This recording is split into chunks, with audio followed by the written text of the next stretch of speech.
Info news ಇನ್ಮುಂದೆ ಹೊಸ ಸ್ವರೂಪ, ಹೊಸತನ, ಅದೇ ಯೋಚನೆಯಲ್ಲಿ ನಿಮ್ಮ ಮುಂದೆ ಕಾರ್ಯನಿರ್ವಹಿಸಲಿದೆ. ಇದುವರೆಗೂ ಹರಸಿ, ಆಶೀರ್ವದಿಸಿ, ಬೆಂಬಲಿಸಿದ್ದೀರಿ. ಇನ್ಮುಂದೆಯೂ ಕೂಡ ಹರಸಿ, ಆಶೀರ್ವದಿಸಿ, ಬೆಂಬಲಿಸಿ. ನಿಮ್ಮ ಇನ್ಫೋ ನ್ಯೂಸ್ ಇನ್ಮುಂದೆ ನಮ್ಮೂರ್ ನ್ಯೂಸ್ ಆಗಿ ಕಾರ್ಯನಿರ್ವಹಿಸಲಿದೆ.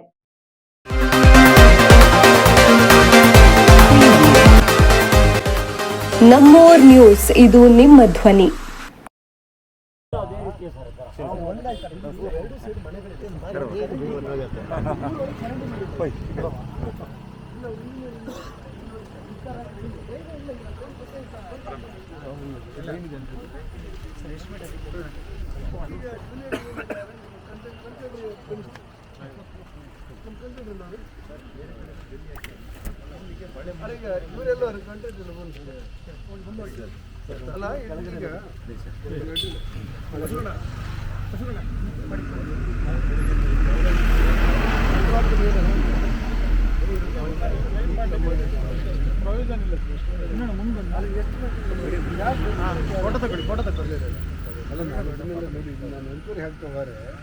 ಎಲ್ಲರ ಮೇಲೆಗೂ ರಗಳೆ ಗೊತ್ತಾಯ್ತು ನಿಮಗೆ. ನೀವೇನು ಪೇಮೆಂಟ್ ಎಲ್ಲ ಸ್ಟಾಪ್ ಆಗ್ತೀನಿ ನಿಮ್ಮದು. ನಾನು ಯಾರ ಮೇಲೆ ದೂರಕ್ಕೆ ಹೋಗ್ಲಿಕ್ಕೆ ಗೊತ್ತಿಲ್ಲ. ಆದರೆ ಇದು ಈ ರೀತಿ ವರ್ಕ್ ಆಗಿತ್ತಲ್ಲ, ಅಕಸ್ಮಾತ್ ಒಬ್ಬ ಕನ್ಸಲ್ಟೆಂಟಿಗೆ ನಾವು ಕೊಟ್ಟು ಅವನಿಗೆ ಟೆಂಡರ್ ಮಾಡ್ಕೊಂಡು ಈ ರಸ್ತೆ ನೀವು ಎಸ್ಟಿಮೇಟ್ ಮಾಡಿ ಕೊಡೋದು ಹೇಳೋದು. ಅವ್ನು ಎಸ್ಟಿಮೇಟ್ ಮಾಡಿ ಕೊಡೋದು ಈ ನಮೂನೆ ಟರ್ನಲ್ಲಿ ಬಂದರೆ ಯಾವ NH ಈ ನಮೂನೆ ಅರ್ಥ ಕಾಣಲ್ಲ. ಅವ ಮಾಡ್ದ ನೀವು ಜವಾಬ್ದಾರಿ ಅಲ್ಲ, ನೀವು ಎಸ್ಟಿಮೇಟ್ ಇದ್ದಂಗೆ ಕೆಲಸ ಮಾಡ್ತೀವಿ ಅಂತ ಹೇಳಿರ್ಬೋದು. ಎಸ್ಟಿಮೇಟ್ ಅಂದ್ಕೊಂಡು ನೀವು ಟೆಂಡರ್ ತಗೊಂಡು ಈಗ ಪ್ರಾಬ್ಲಮ್ ಏನು ಹೇಳಿ ಇಲ್ಲಿ ಇದಕ್ಕೆ ಈ ಕಾಮಗಾರಿ ಇಷ್ಟು ಬಿಡೋದಕ್ಕೆ ಟೆಂಡರ್ಗೆ ಇದಿಲ್ಲ, ಚರಂಡಿ ಇಲ್ಲ. ನಿಮ್ಗೆ ಆರೋ ಯಾರು ಇದಕ್ಕೆ ಮಗ ಶ್ರೀಧರ್ ಎರಡೂ ಕಡೆ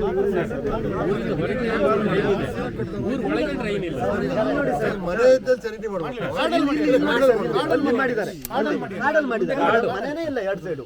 ಇಲ್ಲಿ ಊರಲ್ಲಿ ಚರಂಡಿ ಸೈಟ್ ಇಂಜಿನಿಯರ್ ಯಾರು ನಿಮ್ದು? ಫಸ್ಟಿಗೆ ನಟೇಶ್ ಅಂತ ಇದ್ರು ಸರ್, ಅವರು ಎಸ್ಟಿಮೇಟ್ ಎಲ್ಲ ಮಾಡಿದ್ರು ಫಸ್ಟಿಗೆ. ಅಲ್ಲ, ನಿಮ್ಮ ಇಂಜಿನಿಯರ್ ಯಾರು? ನೀವು ಸೈಟ್ ಇಂಜಿನಿಯರ್ ಕೊಡ್ತೀರಿ. ನಿಮ್ಮ ಸೈಟ್ ಇಂಜಿನಿಯರ್ ಅಲ್ಲ. ಈಗ ನೀವು ಈಗ ನಾನೀಗೆಲ್ಲ ಅಂದರೆ ನನಗೆ 66 ಅಲ್ಲ ನಂದು. ಇಲ್ಲಿಂದ ಹೆಜ್ಮಾಡಿಯಿಂದ ಕುಂದಾಪುರದವರೆಗೆ 66 ನೀವು ಕಂಡಿದೆಯಲ್ಲ, ಭಾಳ ದೊಡ್ಡ NH ಅದು. ಅಲ್ಲಿಗೆ ನಂಗೆ ಎಲ್ಲೂ ಕೂಡ ಅಲ್ಲಿಂದ ಇಲ್ಲಿವರೆಗೆ ನಮ್ಮ ವಾಹನದ ಒತ್ತಡ ಬಿಟ್ಟರೆ ರಸ್ತೆದೆಲ್ಲೂ ಸಮಸ್ಯೆ ಇಲ್ಲ. ಯಾವುದು ನಾವೀಗ ಪುನಃ ಸರ್ವಿಸ್ ರೋಡನ್ನು ಮಾಡುತ್ತಲ್ಲ, ಹಳೆ ಜನರ ತೊಂದರೆ ಇತ್ತು, ಇನ್ನೊಂದು ಇತ್ತು ಎಲ್ಲವೂ ನಮ್ಗೆ ಗೊತ್ತಿಲ್ಲ. ಇದು ಹಾಗಲ್ಲ. ಇದೀಗ ನೀವೀಗ ಸೈಟ್ ಇಂಜಿನಿಯರ್ ಆಗಿ ಗೌರ್ಮೆಂಟ್ ಇಂಜಿನಿಯರ್ ಮಾಡಿದ ಎಸ್ಟಿಮೇಟನ್ನು ವರ್ಕ್ ಮೂಲಕ ಇಂಪ್ಲಿಮೆಂಟ್ ಮಾಡೋದು ನಿಮ್ಮ ಜವಾಬ್ದಾರಿ. ನೀವು ಅದು ಯಾಕೆ ಎಸ್ಟಿಮೇಟ್ ಹೀಗೆ ಇತ್ತು ಎಲ್ಲವುದು? ಅಲ್ಲ ಸರ್, ಏನು ಅಲೈನ್ಮೆಂಟ್ ಏನು ಕೊಟ್ಟಿದ್ದಾರೋ ನಾವು ಅದ್ರ ಪ್ರಕಾರ ಮಾಡ್ಕೊಂಡು ಹೋಗಿದ್ದೀವಿ. ಈಗ ಅವರು ಸೆಂಟ್ರಲ್ ಲೈನ್ ಮಾರ್ಕ್ ಮಾಡಿ ಕೊಟ್ಟಿರ್ತಾರೆ ನಮ್ಗೆ ಸ್ಟಾರ್ಟಿಂಗಲ್ಲಿ. ಶ್ರೀಧರ್ ಸಾಹೇಬ್ರೆ ನಮಸ್ಕಾರ. ಈಗ ಏನಂತ ಹೇಳ್ರೆ ನಮ್ಮ ಭಾರಿ ದೊಡ್ಡ ಸಮಸ್ಯೆ ನಿಮ್ಮ ಇದರೊಳಗೆ 169 ಶೃಂಗೇರಿಯಲ್ಲಿ. ಎಲ್ಲಿ ಶೃಂಗೇರಿಯಲ್ಲಿ 169 ಎಲ್ಲ ಜನರೆಲ್ಲ ಭಾರಿ ದೊಡ್ಡ ಸಮಸ್ಯೆಗಳು ಎಲ್ಲಿ ಎಸ್ಟಿಮೇಟ್ ಮಾಡಿದ್ದಾರೆ ಅಂತ ಹೇಳಿದ್ರೆ, ಇಡೀ ನಿಮ್ಮ NH ಗ್ರಾಮ ಪಂಚಾಯತ್ ರಸ್ತೆ ಕಂಡಿಗೆ ಈ ನಮ್ಮ ಮೀನುಗಾರಿಕೆ ರಸ್ತೆ ತಿರುವು ಇರುತ್ತಲ್ಲ ಆ ಟೈಪ್ ಎಲ್ಲ ಮಾಡಿದ್ದಾರೆ. ಆನಂತರ ಪೇಟೆ ಮಧ್ಯೆ ಇದೇ ಇಲ್ಲ, ಯಾವುದು ಡ್ರೈನೇಜೇ ಇಲ್ಲ. ಭಾರಿ ದೊಡ್ಡ ಸಮಸ್ಯೆ ಇದೆ. ನಾನೀಗ ಪಾರ್ಲಿಮೆಂಟ್ ನಾಡ್ದು ಕ್ವಶನ್ ಮಾಡಿಬಿಟ್ರೆ ಬೇರೆ ದಾರಿ ಇಲ್ಲ ನನಗೆ. ಜನರೆಲ್ಲ ಸಿಕ್ಕಾಪಟ್ಟೆ ಗಲಾಟೆ ಮಾಡ್ತಾ ಇದ್ರು. ಏನು ಮಾಡೋದು?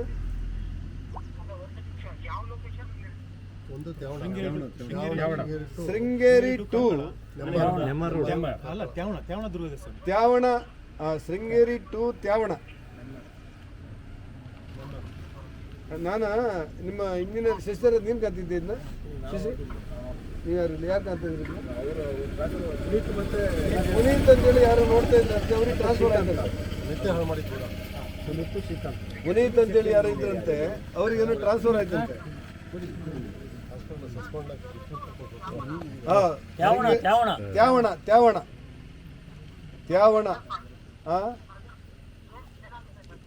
ಈಗ ಅಲ್ಲಿ ರಸ್ತೆಯನ್ನೇ ಅವೈಜ್ಞಾನಿಕ ಮಾಡಿ ಈ NH ಒಂದು U-ಟರ್ನ್ ಟೈಪ್ ಮಾಡಿ ಎಲ್ಲ ಜಾಗ ಇದ್ದಿತ್ತು, ಅವಕಾಶಗಳಿದ್ದಿತ್ತು, ಮನೆ ಇದ್ರು ಕೂಡ ಹಂಚಿನ ಮನೆ ಪರಿಹಾರ ಕೊಟ್ಟರು ಬಿಡ್ತಾ ಇದ್ರು. ಯಾವ ಬಿಲ್ಡಿಂಗೂ ಇಲ್ಲ ಬೇರೆ. ಅದನ್ನು ಬಿಟ್ಟು ಸ್ಟ್ರೈಟ್ ಮಾಡಂತೆ ಬಿಟ್ಟು ತೆಗೆದೇನು ಟರ್ನ್ ಮಾಡ್ಕೊಂಡು U-ಟರ್ನ್ ಮಾಡಿ ತಗೊಂಡು ಬಂದ್ರು. ಒಂದು ಅದೊಂದು ಆಕ್ಸಿಡೆಂಟ್ ಆಗಿ ಬೈಕ್ ಬಿದ್ದೊಂದು 2 ತಿಂಗಳು. ಆನಂತರ ಇಲ್ಲಿ ಪೇಟೆ ಮಧ್ಯೆ ಮಾಡಲೇ ಇಲ್ಲ, ಡ್ರೈನೇಜ್ ಮಾಡಲೇ ಇಲ್ಲ. ಅದ್ಬಿಟ್ಟು ಕಾಡಲ್ಲಿ ಡ್ರೈನೇಜ್ ಮಾಡಿದ್ರು. ಅವು ಸೈಟ್ ಇಂಜಿನಿಯರ್ ಕಂಟ್ರಾಕ್ಟರ್ ಹತ್ರಕ್ಕೆ ಸೈಟ್ ಇಂಜಿನಿಯರ್ ಹೇಳ್ತಾ ನಾವು ಎಸ್ಟಿಮೇಟ್ ಇದ್ದಂಗೆ ಮಾಡಿದ್ವಿ ಅಂತ ಹೇಳ್ತಾ. ಇದು ಭಾರಿ ದೊಡ್ಡ ಸಮಸ್ಯೆ. ಇದು ಏನು ಮಾಡೋದು? ನೀವೇ ಬರ್ತೀರಾ ಒಂದು ಸರ್ತಿ? ಹಾಂ, ಹೌದು, ಡ್ರೈನ್ ಕೊಟ್ಟಿಲ್ಲ. ಮತ್ತು ಯು ಟರ್ನ್ ಟೈಪ್ ಈಗ ಒಂದೆರಡು ಕಡೆ ರಿವ್ಯೂಟ್ಮೆಂಟ್ ಮಾಡಿದ್ದಾರೆ. ಈ ಮಣ್ಣು ರಾಶಿನ ಉಳಿಸೋಕ್ಕೋಸ್ಕರ ರಿವ್ಯೂಟ್ಮೆಂಟ್ ಮಾಡಿದಾಗ ಉಂಟದು. ಅದ್ರ ಬದಲು ಈಚೆ ಬದಿ ನಾವು ಚರಂಡಿ ಮಾಡಿದ್ರೆ ಜನರಿಗೆ ನೀರು ಸರಾಗಿ ಹೋಗ್ತಿತ್ತು. ಅದು ನಿಮ್ಮ ಇದಿತ್ತಲ್ಲ, ಯಾವುದು ಡ್ರೈನೇಜ್ಗಿಂತ ಈಚೆಗೆ ಮಾಡಿದಂಥ ತಡೆಗೋಡೆ ಇತ್ತಲ್ಲ, ಅದು ಸಾಮಾನ್ಯ ಭಾಳ ದೊಡ್ಡ ಎಸ್ಟಿಮೇಟ್ ಇದೆ. ಅದು ಏನು ಮಾಡುವ? ನೀವೇ ಬರ್ತೀರಾ? ನಾನೇ 4-5 ಜನ ಕಾಣ್ಬರಲ್ಲ?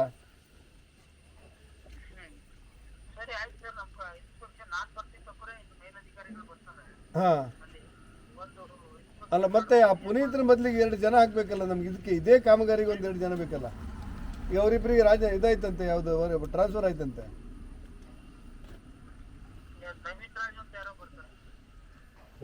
ನವೀನ್ ರಾಜ್ ನೀವೆಲ್ಲ ಅಲ್ಲಿ ಅವ್ರಿಗೆ ಹುಡ್ಕೊಂಡು ಬಂದಿದೆಯಲ್ಲ, ಅಲ್ಲ ಅವ್ರು ಇಲ್ಲೇ ಇದ್ರು. ಅವ್ರು ಹೇಳ್ತಾರೆ ನಮ್ದು 169 ಮಲ್ಪೆಗೆ ಬರುತ್ತೆ, ನನ್ನ ಹತ್ರ ಆತಿಲ್ಲ ಅಂತಾರೆ. ಬಂದಿದ್ದಾರೆ. ನಾನು ನಿಮ್ಗೆಲ್ಲ ಒಂದು ಕೆಲಸ ಮಾಡ್ತೆ. ನನಗೆ ಇವತ್ತು ಬೆಂಗಳೂರಿಗೆ ಹೋಗ್ತಾ ಇದ್ದೆ, ನಾಳೆ ಬೆಂಗಳೂರಲ್ಲಿದ್ದೆ ನಾನು. ನೀವೊಂಚೂರು ನಾಳೆಗೆ ನಿಮ್ಗೆ 3-4 ಗಂಟೆಗೆ ನೀವೇ ಟೈಮ್ ಕೊಟ್ಟರೆ ನಾನೊಂದಿಬ್ಬರು ಬರ್ಲಿಕ್ಕೆ ಹೇಳ್ತೆ. ನಂಗೊಂದು ಅರ್ಧ ಗಂಟೆ ಟೈಮ್ ಕೊಡಿ. ನಿಮ್ಮ ಕಂಪ್ಯೂಟ್ರಲ್ಲಿ ನೋಡಿ ರಸ್ತೆನ ಏನೇನು ಆಗಿದೆ ಅಂತ ನಾನು ಹೇಳ್ತೆ. ಆನಂತರ ನೋಡುವ. ನಾಳೆ ಒಂದು ನಾನು 3:30 ಬರಲ್ಲ. ನಾನು 3 ಗಂಟೆಗೆ ಬರ್ತೆ. 3 ಗಂಟೆಗೆ ನಾನು ಬರ್ತೆ. ಫೋನ್ ಮಾಡಿ ನಿಮ್ಮ ಇಂಜಿನಿಯರ್ ಯಾರನ್ನ ನೀವು ಕರೆಸಿ, ಮತ್ತು ನಾನೊಂದು ಇಬ್ಬರು ಇವರು ಲೋಕಲ್ ಯಾರನ್ನ ಕಾಣ್ ಬರ್ತೆ. ಆಯ್ತು, ನಮಸ್ತೆ. ಈಗ ನಾಳೆಗೊಂದು ನೀವು ಇಬ್ಬರು ಬನ್ನಿ ಬೆಂಗಳೂರಿಗೆ. ನಾನು ನಾಳೆ ಬೆಳಿಗ್ಗೆ ನಂಗಲ್ಲೂ ಹೋಗಿ ಪ್ಲೇಟಿಗೆ ಮೀಟಿಂಗ್ ಇತ್ತು. ನಾನು 2 ಗಂಟೆ ಮುಗಿಸಿ 3 ಗಂಟೆಗೆ 6 ಆಫೀಸಿಗೆ ಬರ್ತೇನೆ. ಇದ್ರ ಬಗ್ಗೆ ಮಾಹಿತಿ ಇದ್ದಾರೆ, ಅದು ಇಬ್ಬರು ಬನ್ನಿ ಮಾಡ್ತಾರೆ. ನಿಮ್ಗೆ ನಾನು ಹೇಳ್ರಾತಿಲ್ಲ, ನಿಮ್ಗೆ ಅವ್ರು ಹೇಳ್ರೆ ಮಾತ್ರ ಬಂದಿದ್ದೀನಿ. ನೀವು ಕಂಟ್ರಾಕ್ಟ್ದಾರ ಯಾರಾದರೂ ಬರೋದು ಒಳ್ಳೇದು. ಇಲ್ಲದಿದ್ದು ನಾನು ಎಂತ ಮಾಡ್ಕೊತಾರೆ, ನಾಡ್ದು 20ನೇ ತಾರೀಕು ಪಾರ್ಲಿಮೆಂಟಿಗೆ ನಾನು ನಿಮ್ಗೆ ಕ್ವಶನ್ ಮಾಡ್ಕೊತೀನಿ. ನಿಮಗೆಲ್ಲರಿಗೂ ಒಳ್ಳೇದಂತೇಳಿ ಕೆಟ್ಟದ್ದು ಗೊತ್ತಿಲ್ಲ. ಒಂದು ಟ್ರಗಲೇ ಆಗ್ತಿಲ್ಲ ನೀವು. ನೀವು ನಿಮ್ಮ ಎಸ್ಟಿಮೇಟೇ ಮಾಡಿದೆ ಅಂತ ಹೇಳಿರ್ಬೋದು, ನಂಗೆ ಗೊತ್ತಿಲ್ಲ. ಅವ್ರು ಮಾಡಿದಂಥ ಎಸ್ಟಿಮೇಟ್ ತಪ್ಪಿದ್ರೆ ಅವರಿಗೂ ಪ್ರಾಬ್ಲಮ್ ಬರುತ್ತೆ. ಈಗ ಆರ್ವಾಗೂ ನಾಳೆಗೆ ಕರೀತಾರೆ, ಸಮಸ್ಯೆ ಬರುತ್ತೆ. ನೀವು ಇಲ್ಲೇ ನಮ್ಮಲ್ಲೇ ಒಂದು ನ್ಯಾಯ ಮಾಡಿ ತಿರ್ಕೊಂಬಂದು ಮಾಡ್ಕೊಂಬ, ನಂದೇನಿಲ್ಲ. ಇಲ್ಲದೇ ಇದ್ದರೆ ನನಗೆ ಭಾರಿ ಸಮಸ್ಯೆ. ಇದು ನಾನು ಕಂಡುಕೊಂಡು ಹೆಂಗಿರೋದು ಇಂತಹ ಒಂದು ವ್ಯವಸ್ಥೆ. ಮನೆಗಳಿಗೆ ನೀರು ಬಿಟ್ಟಿದ್ದಾರೆ, ಒಂಚೂರು ಬನ್ನಿ ಸರ್. ನೋಡಿದ್ರೆ ಜಲ ಹೊರಟಿದೆ ಅಂತ ಹೇಳ್ತಾರೆ ಯಾರು. ಅದು ತೀರ್ಮಾನ ಮಾಡಬೇಕು. ಬಿಡ್ಲಲ್ಲಿ ನೋಡಿ, ಇಲ್ಲಿ ರೋಡ್ ಮಧ್ಯೆ 15 ದಿನ ಆಗಿರ್ಬೋದು ಸರ್. ಇಲ್ಲಿ ಒಂದು ಕಡೆ ಸ್ವಲ್ಪ ಮುಂದೆ ಅದು ವೇಟ್ ಮಿಕ್ಸೇ ಇಲ್ಲ. ಅದು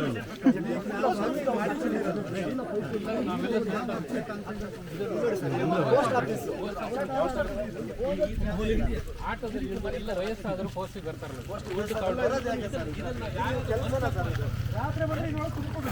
ಈ ರೀತಿ ಕೆಲಸ ಮನೆ ಸ್ವಂತ ಕೆಲಸದವರು ಮನೆ ಗದ್ದೆ ಹಂಚಿ ಕಟ್ಟಿದಂಗೆ ಕಟ್ಟಿದ್ದಾರೆ.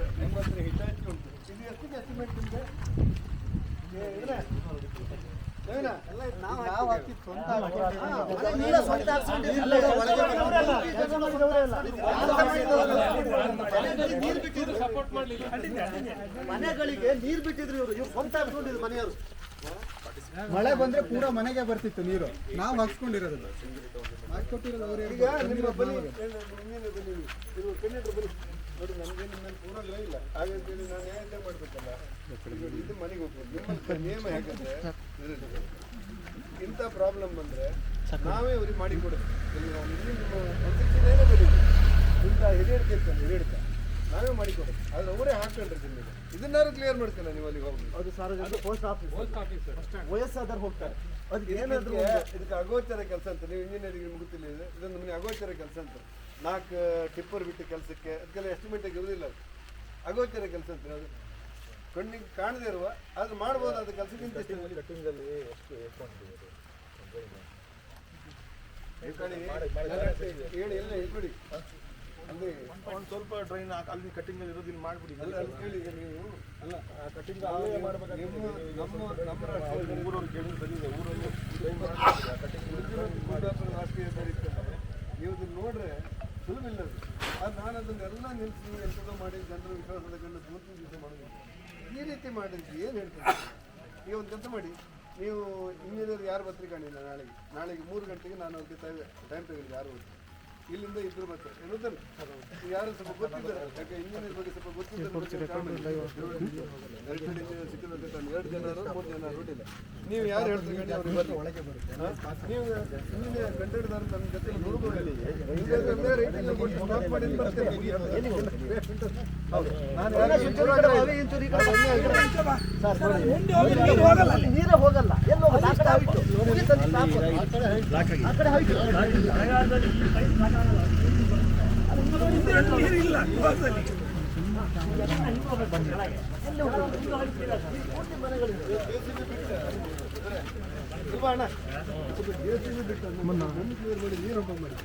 ಆಮೇಲೆ ಸರ್ ಶಾಲಾ ಕಾಂಪೌಂಡ್ ಕಿತ್ತು ಒಗಸಿದ್ದಾರೆ. ಟ್ರೈನಿಂಗ್ ನೀರೋಗೋದಾಗಿ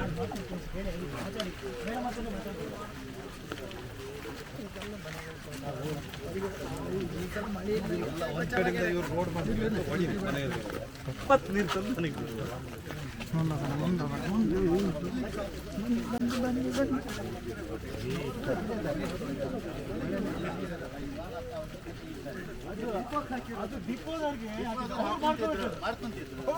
ಇವರು ಈಗ ದುಡ್ಡಿಲ್ಲ ಅನ್ನೋದಕ್ಕೋಸ್ಕರ ದುಡ್ಡು ಹೊಡೆಯೋಕ್ಕೋಸ್ಕರ ಮಾಡ್ಕೊಂಡಿದ್ರು.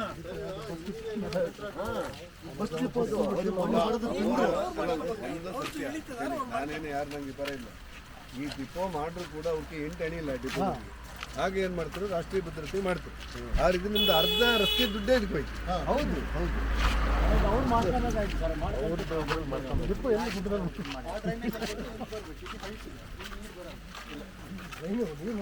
ಹೋಗದೇ ಇಲ್ಲ. ಈಗ ಬನ್ನಿ ನೂತನ ಈಗ ಅಲ್ಲಿ ಮೀಟಿಂಗ್ ಸ್ಟಾರ್ಟ್ ಆಯ್ತು. ನಾಳೆಗೆ ನಿಮ್ದು ನಾಳೆಗೆ 3 ಗಂಟೆಗೆ ನಾನು 6 ಆಫೀಸಿಗೆ ಇರ್ತೇನೆ. 6 ಆಫೀಸ್ ಎಲ್ಲಂದೇಳಿ ನಿಮಗೆಲ್ಲ ಏನೇ 6 ಆಫೀಸ್ ಎಲ್ಲಂದೇಳಿ ಅವನ ಹತ್ರ ಲ್ಯಾಂಡ್ ಮಾರ್ಕ್ ತೆಗೆದು ನನಗೆ ನಂಬರ್ ಕೊಟ್ಟು ಮಾತಾಡೋದು ಅವ್ರಿಗೆ ಹಾಕಿ ಶರತ್ನಿಗೆ ಹೇಳಿ ಅಕ್ಕ ಶರತ್ನಿಗೆ ಹೇಳಿ ಬರಲಿ. ನೀವೊಂದು 2-3 ಜನ ಬನ್ನಿ. ಮತ್ತು ಇಂಜಿನಿಯರಿಂಗ್ ಯಾರು ಹೇಳ್ತಾರೆ ಕಣಿ ಅವ್ರು ಬನ್ನಿ ಹೇಳಿ. ಅವರು ನಿಮ್ಮ ಆರ್ ಯಾರು ಹೇಳ್ತಾರೆ ಅವ್ರು ಬನ್ನಿ. ನೀವು ಕಂಟ್ರಾಕ್ಟ್ದಾರ ಯಾರಾದರೂ ನಿಮ್ಮ ಇಂಜಿನಿಯರ್ ಕಂಟ್ರಾಕ್ಟ್ದಾರರು ಬನ್ನಿ. ಇಲ್ದಿರ ನಾನು ಅಸೆಂಬ್ಲಿ ಪಾರ್ಲಿಮೆಂಟಿಗೆಲ್ಲ ಕ್ವಶನ್ ಹಾಕಿದ್ರೆ ಎಲ್ರಿಗೂ ಹೊರಗಡೆ ನಂದೇನು ತೊಂದರೆ ಇಲ್ಲ. ನಂದು ಯಾರ್ದು ವಿರುದ್ಧ ಇಲ್ಲ. ಯಾರು ನ್ಯಾಯ ಬೇಕಲ್ಲ. ಎಲ್ಲಿದ್ದಾರೆ ರೇಂಜ್ ಬನ್ನಿ. ನೀವು ರೇಂಜ್ ನಮ್ಗೆ ಗೊತ್ತಾಯಿಲ್ಲ. ಮತ್ತೆ ಈಗ ಇದೇನು ಇದ್ರ ಬಗ್ಗೆ ಏನು ಮಾತಾಡೋದು? ಆ್ಯಕ್ಚುಲಿ ನಮ್ಗೆ ಇಲ್ಲಿ ವಾಲ್ ಮಾಡೋಕ್ಕೆ ಫಾರೆಸ್ಟ್ ಅಬ್ಜೆಕ್ಷನ್ ಅಂತ ಅಲ್ಲ, ಫಾರೆಸ್ಟ್ ಅಬ್ಜೆಕ್ಷನ್ ಅಂತ ಇದಕ್ಕೆ ಇದಲ್ಲ, ಅಲ್ಲಿ ಕೆಳಗಡೆ ಸೈಡಿಗೆ ಕೆಳಗಡೆ ಅಲ್ಲಿ ಊರಿಗೆ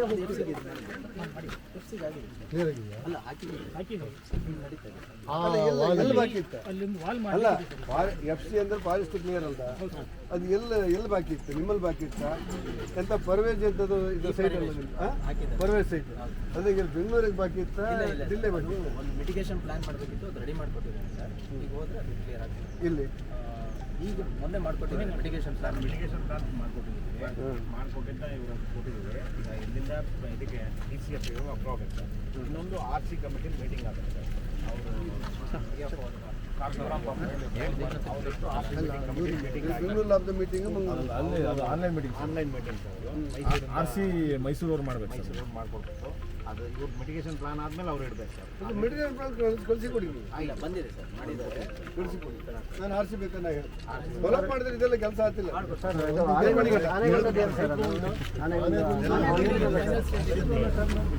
ಆನೆಗೊಂದ ಏನು ಸರ್ ಫಾರೆಸ್ಟ್ ಕ್ಲಿಯರೆನ್ಸ್ ಆಗಿದೆ. ಮೊನ್ನೆ ಪೇಮೆಂಟ್ ಮಾಡೋಕ್ಕಿಂತ ಅವರು ಸ್ವಲ್ಪ ಜಾಸ್ತಿ ಪೇಮೆಂಟ್ ಕೇಳಿದ್ರು, ರಿಟರ್ನ್ ಹಾಕಿದ್ರು. ಮೊನ್ನೆ ಒಂದು ಲಾಸ್ಟ್ ವೀಕಲ್ಲಿ ಪೇಮೆಂಟ್ ಮಾಡಿದ್ವಿ ಸರ್, ಕ್ಲಿಯರ್ ಆಗಿದೆ ಪೇಮೆಂಟ್. ಅದು ಅಡಿಷನಲ್ 5 ಕೋಟಿ ಅದಕ್ಕೆ ಮಾಡಲಿಕ್ಕೆ ಆ ಎಸ್ಟಿಮೇಟ್ ಇರಲಿಲ್ಲ. ಅದು COI ಸಬ್ಮಿಟ್ ಮಾಡಿದ್ವಿ sir. At the same time ಅದು FRA ಸರ್ಟಿಫಿಕೇಟ್ ಒಂದು ಬೇಕು ಸರ್. ಅದು ಫಾರೆಸ್ಟ್ ಕ್ಲಿಯರೆನ್ಸ್ ಸ್ಟೇಜ್ 2 ತೊಗೊಳಕ್ಕೆ ಅದು DCOರಿಗೆ ಬರ್ದಿದ್ದೀನಿ ಸರ್. ಆ ಕಾಪಿ ಒಂದು DCOರಿಗೆ ಅಂತಂದರೆ FRA ಬಂತು ಅಂದರೆ ಸರ್ ನಮ್ಮದು 5-6 ಕೋಟಿ ಒಂದು ಎಸ್ಟಿಮೇಟ್ ಸಬ್ಮಿಟ್ ಮಾಡಿದ್ದಾರೆ ಸರ್. ಅದು ಅಲ್ಲಿ ಮಾಡಲಿಕ್ಕೆ ಅದು 2-3 ಕಡೆಗೆ ಅದು ಅವರು ಫಾರೆಸ್ಟ್ನವರೇ ಕೊಟ್ಟಿದ್ರು. ಎಲ್ಲಿ ಯಾವ ಆಫೀಸಿಗೆ ಇತ್ತಂದು ಹೇಳಿ, ನಾನು ನಮ್ಮ PA ನಾನು ಬಿಟ್ಟು ಕ್ಲಿಯರ್ ಮಾಡ್ಕೊಬರ್ತೀನಿ. ಡಾಕ್ಯುಮೆಂಟ್ ಎಲ್ಲ ಕಳ್ಸೋದು ಕೊಡಿ. ಒಂದು ಡಾಕ್ಯುಮೆಂಟ್ ಕೊಟ್ಟರೆ ಅದು FRA ಒಂದು ಇದ್ರೆ ಆಗೋದಿಲ್ಲ. ಮೂರು ಇದೆ, ಮೂರು ಆಗುತ್ತೆ. 3 ಸ್ಟ್ರೆಚ್ ಇದೆ ಅದು. ಇವರು ಇದ್ದಾರೆ ಕಾಂಟ್ರಾಕ್ಟ್. ಈಗ ನಾನು ನಾಳೆಗೆ 6 ಹತ್ರ ಹೋದವ, ಬರುವ ವಾರದಲ್ಲಿ 12 ತಾರೀಕಿಗೆ ಈ ಒಂದೇ ರಸ್ತೆ ಬಗ್ಗೆ ಮೀಟಿಂಗ್ ಕರಿತೀನಿ. ಯಾರ್ಯಾರು ಕರಿಕಂದು ಹೇಳಿ. ಆಮೇಲೆ ಅಲ್ಲಿ ನಮ್ಮ ಇದು ಮಾಣಿಬೈಲ್ ಟರ್ನಿಂದ ಬ್ರಿಡ್ಜ್ ಇಂದ ಮೇಲ್ಗಡೆ ಒಂದು ನಿಮಿಷ ಎಲ್ಲ ಇಲ್ಲಿ ಮಾಣಿಬೈಲ್ ಬ್ರಿಡ್ಜ್ ಇಂದ ಮೇಲೆ ಏನಾಯ್ತು ನೆನಪಿತ್ತ? ಅದು ಹಾಗೆ ಬಿಟ್ಟಿದ್ರಲ್ಲ ಫಾರೆಸ್ಟ್ ಅಲ್ಲ ಮೆಡಿಕಲ್ ಇಂದ ನೆಮ್ಮಾರ್ ಬ್ರಿಡ್ಜ್ ವರೆಗೂ ಒಟ್ಟಿಗೆ ಇರಿ 1.3 ಕಿಲೋಮೀಟರ್ ಏನಂತ ಫಾರೆಸ್ಟ್ ಒಟ್ಟಿಗೆ ಇದೆ ಸರ್. ಅದು ಎಲ್ಲ ಒಟ್ಟಿಗೆ ಇದೆ ಸರ್. ಒಟ್ಟಿ ಮಾಡಿ ಕಳಿಸಿ ಕೊಡಿ. ನೀವು ಒಂದೇ ಫೈಲ್ ಸರ್ ಅದು. ಅಲ್ಲ ನಿಮಗೆ ನಾನು ಯಾರ ಹತ್ರ ಮಾತಾಡ್ಕೊಂಡು ಹೇಳಿ ನಾವು ಫಾಲೋ ಮಾಡ್ಕೊಂಡು ಮತ್ತೆ ಇನ್ನೊಂದಿರೋದು ನಾನು ನಾಳೆಗೆ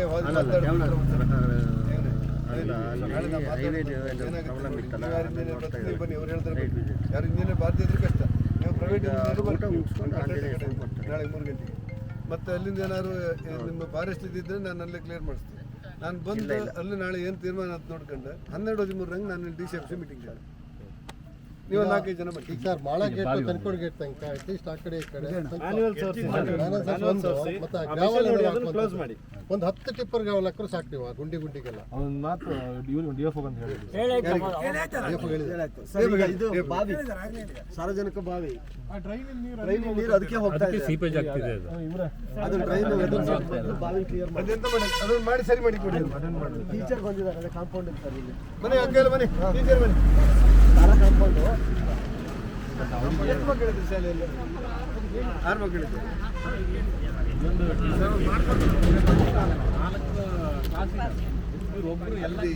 ನೀವು ಪಂಚಾಯತ್ ಮೆಂಬರ್ ಆಗಿದ್ರಿ ಅಲ್ಲ, ಹಾಗೆ ನೀವು ಬುದ್ಧಿವಂತರು. 6 ಮಕ್ಕಳಿರುವ ಶಾಲೆಯನ್ನು ಸರ್ಕಾರ ನಡೆಸುತ್ತಿಲ್ಲ. ನನ್ನ ಅನುಭವ ಪ್ರಕಾರ 7,000 ಶಾಲೆಯಲ್ಲಿ 5 ಮಕ್ಕಳಿಗಿಂತ ಕಡಿಮೆ ಇತ್ತು. ಈಗ ಒಟ್ಟು ಎಂಥದ್ದು ಲೆಕ್ಕಾಚಾರದಲ್ಲಿ 10 ಮಕ್ಕಳಿಗಿಂತ ಕಡಿಮೆ ಇದ್ದರೆ ಶಾಲೆ 7,000 ಶಾಲೆಯನ್ನು ಹೇಳ್ತಾರೆ. ಈಗ ಇನ್ನೊಂದು ಟೀಚರ್ನ ಕೊಡೋದು ಕಷ್ಟ, ಇದ್ದ ಟೀಚರ್ನ ತಗೋದಿಲ್ಲ.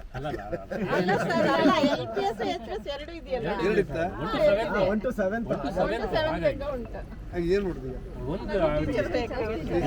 ಹೇಳ್ತೀನಿ ನಾನು. ಆದರೆ 6 ಮಕ್ಕಳಿರೋ ಶಾಲೆಗೆ ಯಾವ ರೀತಿ 4ನೇ ಕ್ಲಾಸಿಗೆ 6ನೇ ಕ್ಲಾಸಿಗೆ ಪಾಠ ಮಾಡಬೇಕು. ಎಲ್ಲರಿಗೂ 6 ಸಬ್ಜೆಕ್ಟ್ ಇದೆ. ಈ 18 ಸಬ್ಜೆಕ್ಟ್ ಅನ್ನು ಒಬ್ಬರು ಮಾಡಿ ಅಂತ ಹೇಗೆ ಮಾಡ್ಲಿಕ್ಕೆ ಸರ್? ಅವ್ರ ಜನ ಗೈಡ್ಲೈನ್ ಇತ್ತು ಕಣ್ಬ, ನೀವು ಬೇಕಾದ್ರೆ ಕೊಡಿ DDP ಹೇಳ್ತೀವಿ. ಆದರೆ ಗೈಡ್ಲೈನ್ ಇತ್ತು 6 ಮಕ್ಕಳ ಶಾಲೆಗೆ 8 ಟೀಚರ್ ಕೂಡ ಸುಲಭ ಅಲ್ಲ. ಆಯ್ತು ಅಡ್ಡಿಲ್ಲ. ಯಾರು ನಮ್ಮ ಆಫೀಸ್ ವರ್ಕ್ ಇರುತ್ತಲ್ಲ ಸರ್, ನಿಮ್ಗೆ ಗೊತ್ತಲ್ವಾ, ಮೊಬೈಲ್ ಎಲ್ಲ ಆ್ಯಪ್ ಅಲ್ಲೆಲ್ಲ ಅಲ್ಲ ಸರ್, ಮಾಡ್ಲಿಕ್ಕಲ್ಲ 6th 7th ಸಬ್ಜೆಕ್ಟ್ಗಳು ಪಾಪ ಮಾಡಬೇಕು. ನಾನು 2 ಮಾಡ್ಬೋದು, 3 ಮಾಡ್ಬೋದು, ಅವ್ರಿಗೆ ಮಾಡ್ಬೋದು, ಮಕ್ಳಿಗೆ ಅನ್ಯಾಯ ಆಗತ್ತೆ ಅಂತ ಕೇಳಿ ಅಡ್ಡಿಲ್ಲ. DDP ಹೇಳಿ. ಟಿಸಿ ತಗೊಂಡು ಹೋಗ್ತೀನಿ ಅಂತಾರೆ ಮಕ್ಕಳು. ಈಗ ನೋಡಿ ಶಾಲೆನೇ ಮುಚ್ಚುತ್ತೆ ಮತ್ತೆ. ಅಲ್ಲ ಮರಿ 7,000 ಶಾಲೆ ಮುಚ್ಚಿದ ಮಕ್ಕಳಿಂದ ಎಲ್ಲರೂ ಟಿಸಿ ನಾ ಇನ್ನು ಕೇಳಿ ಅಕ್ಕ ಕೇಳಕ್ಕ. ನಾನು ಶಾಲೆ ಹೋಗ್ತಿದ್ದೆ ABC 3 ಶಿಕ್ಷಣ ಈಗ ಆ ಶಾಲೆ ಮುಚ್ಚಿತ್ತು. ಅದೇನು ಮಾಡ್ತೀನಿ, ಮಕ್ಕಳಿಲ್ಲ, ಎಲ್ಲ ಮಕ್ಕಳು ಇಂಗ್ಲೀಷ್ ಮೀಡಿಯಮ್ ಇವತ್ತು. ನೋಡಿ ಇಲ್ಲಿ ನಿಂತ್ಕೊಂಡ್ರೆ ಕಟ್ಟಿಂಗ್ ನೋಡಿ ಅದು ಹೆಂಗೆ. ನಿಮ್ಮ ಇನ್ಫೋ ನ್ಯೂಸ್ ಇನ್ಮುಂದೆ ಹೊಸ ಸ್ವರೂಪ, ಹೊಸತನ, ಅದೇ ಯೋಚನೆಯಲ್ಲಿ ನಿಮ್ಮ ಮುಂದೆ ಕಾರ್ಯನಿರ್ವಹಿಸಲಿದೆ. ಇದುವರೆಗೂ ಹರಸಿ, ಆಶೀರ್ವದಿಸಿ, ಬೆಂಬಲಿಸಿದ್ದೀರಿ. ಇನ್ಮುಂದೆಯೂ ಕೂಡ ಹರಸಿ, ಆಶೀರ್ವದಿಸಿ, ಬೆಂಬಲಿಸಿ.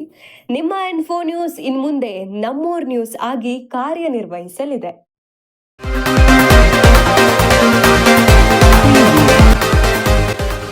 ನಮ್ಮೂರ್ ನ್ಯೂಸ್, ಇದು ನಿಮ್ಮ ಧ್ವನಿ. ಮೊದಲು ಪೈಪ್ಲೈನ್ ಕೆಲಸ ಮಾಡಿದರೆ ಜನರಿಗೆ ಉಪಯೋಗ ಆಗುವುದಿಲ್ಲ ಅನ್ನೋದು ಬಂದಿದ್ದೇನೆ ಮತ್ತು ಈ ಯೋಜನೆ ಬಗ್ಗೆ ಮಾಡಬೇಕು ಅನ್ನೋದು ನನ್ನ ಆಗ್ರಹ. ಒಟ್ಟಾರೆ ಪ್ರಧಾನಮಂತ್ರಿ ನರೇಂದ್ರ ಮೋದಿಯವರ ಸರ್ಕಾರದ ಕುರಿತು ಆಡಳಿತ ಶೈಲಿ ಹೇಗೆ ಅಂದರೆ, ಒಂದು ಕಾಲದಲ್ಲಿ 14ನೇ ಸ್ಥಾನದಲ್ಲಿರುವಂಥ ಆರ್ಥಿಕ ವ್ಯವಸ್ಥೆ ಇವತ್ತು ಭಾರತದಲ್ಲಿ 4ನೇ ಸ್ಥಾನಕ್ಕೆ ಬಂದಿದ್ದೇವೆ. ಒಂದು ವರ್ಷ ನಾವು 3ನೇ ಸ್ಥಾನಕ್ಕೆ ಬರ್ತೇವೆ. 2047ರಲ್ಲಿ ಭಾರತಕ್ಕೆ ಸ್ವಾತಂತ್ರ್ಯ ಬಂದ 100 ವರ್ಷ ಆಗುವಾಗ ಜಗತ್ತಿಗೆ ಎದುರಿದ್ರು ಕೂಡ ಭಾರತ ಆರ್ಥಿಕವಾಗಿ ಜಗತ್ತಲ್ಲೇ ಪ್ರಥಮ ಸ್ಥಾನಕ್ಕೆ ಬರ್ತದೆ ಅಂತ ಹೇಳಿ ಬಂದಿರುವಂಥ ಅಂದಾಜು. ಇದನ್ನು ಜಗತ್ತಿನ ಎಲ್ಲ ರಾಷ್ಟ್ರಗಳು ಕೂಡ ಅವರ ಸಮೀಕ್ಷೆಯಲ್ಲಿ ಹೌದು ಅಂತ ಹೇಳಿ. ಈ ಹಿನ್ನೆಲೆ ನಡುವೆ 12 ವರ್ಷಗಳನ್ನು ತೊಡಗಿಸಿರುವಂಥ ನರೇಂದ್ರ ಮೋದಿ ಅವರಿಗೆ ಅಭಿನಂದನೆ ಸಲ್ಲಿಸಿದ ಮತ್ತಷ್ಟು ಅವರಿಂದ ಜನಪರವಾದಂಥ, ರಾಷ್ಟ್ರದ ಪರವಾದಂಥ ಕೆಲಸಗಳಾಗಲಿ ಅನ್ನೋದು ನನ್ನ ಕೆಲವು ಆರೈಕೆ.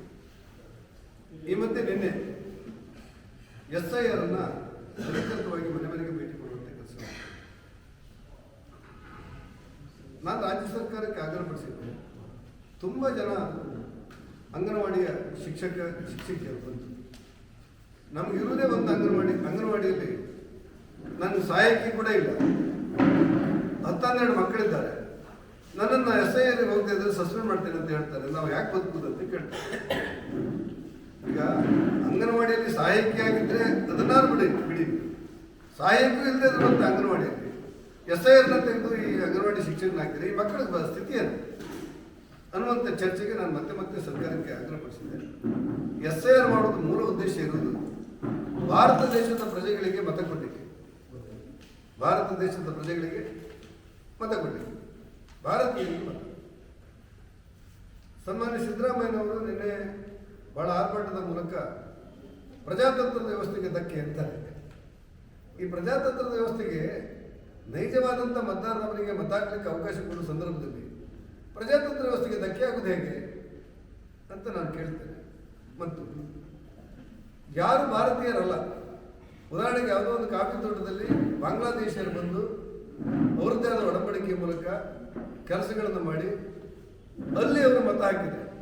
ಬಾಂಗ್ಲಾದೇಶದ ಪರವಾಗಿ ಮತ ಹಾಕಬಹುದಾಗುತ್ತೆ ಹೊರತು ಭಾರತೀಯರಿಗೆ ಮತ ಹಾಕದಂತಾಗುವುದಿಲ್ಲ. ಆ ಕಾರಣಕ್ಕೆ ಈ SIR ಅನ್ನುವುದು ಚುನಾವಣಾ ಆಯೋಗ, ಅದೊಂದು ಸ್ವತಂತ್ರ ಸಂಸ್ಥೆ.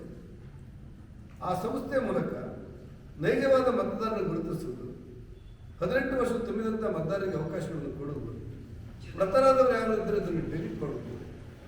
4-6 ಕಡೆ ಕೆಲ ಬುದ್ಧಿವಂತರಿದ್ದಾರೆ, 4-6 ಕಡೆ ಮತ ಹಾಕ್ತಾರೆ. ಬಹಳ ಬುದ್ಧಿವಂತರು, ಬಹಳ ದೊಡ್ಡ ಕಲಾವಿದರಿದ್ದಾರೆ, ಸಾಹಿತ್ಯಗಳು ಇರ್ತಾರೆ, ಕೆಲವು ಕಡೆ ತಿಳುವಳಿಕೆ ಇದ್ದವರು ಇರ್ತಾರೆ. 4 ಕಡೆ ಮತ ಹಾಕಿದಂಥ ಒಂದು ಮತದಾನ ಇರುವಂಥ ಕಡೆ ಒಬ್ಬ ಭಾರತೀಯನಿಗೆ 1 ಕಡೆ ಮತ ಅನ್ನುವಂಥ ವಿಚಾರವನ್ನು ಘೋಷಿಸಿದರು. ಇದರ ಮೂಲ ಉದ್ದೇಶವಾಗಿದೆ. ಹಾಗಾಗಿ ನಾನು ಕರ್ನಾಟಕದ ಸರ್ಕಾರಕ್ಕೆ, ಮುಖ್ಯಮಂತ್ರಿಗಳಿಗೆ ಆಗ್ರಹಪಡಿಸ್ತೇನೆ, ದಯವಿಟ್ಟು ಇದರಲ್ಲಿ ರಾಜಕಾರಣವನ್ನು ತಂದೆ ಭಾರತೀಯರಿಗೆ ಮತ ಅನ್ನೋ ವಿಚಾರದಲ್ಲಿ ಒತ್ತು ಕೊಟ್ಟು ಆ SIRಗೆ ಪೂರ್ಣ ಸಹಕಾರವನ್ನು ಕೊಡಬೇಕು ಅನ್ನೋದು ನನ್ನ ಆಗ್ರಹ ಇದೆ. ಯಾವುದೋ ಕಾರಣಕ್ಕೆ ಟಿಪ್ಪಣಿ ಮಾಡೋದು ಪ್ರಜಾತಂತ್ರ ವ್ಯವಸ್ಥೆಯಲ್ಲಿ ಸಹಜ ಆಗಿದ್ದರೂ ಕೂಡ ದೇಶದ ಪ್ರಶ್ನೆ ಬಂದಾಗ, ವಿದೇಶರಿಗೆ ಅಧಿಕಾರ ಸಿಗುವಂಥ ಪ್ರಶ್ನೆಗಳು ಬಂದಾಗ ಭಾರತ ಒಂದಾಗಿ ನಿಲ್ಲಬೇಕಾದಂಥ ಅವಶ್ಯಕತೆ ಇದೆ ಅನ್ನೋದನ್ನು. ಮತ್ತು ನಿನ್ನೆ 1ನೇ ತಾರೀಕಿಂದ ಜಿ-ರಾಮ್ ಯೋಜನೆ ಜಾರಿ ಬರ್ತಾ ಇದೆ. ಜಿ-ರಾಮ್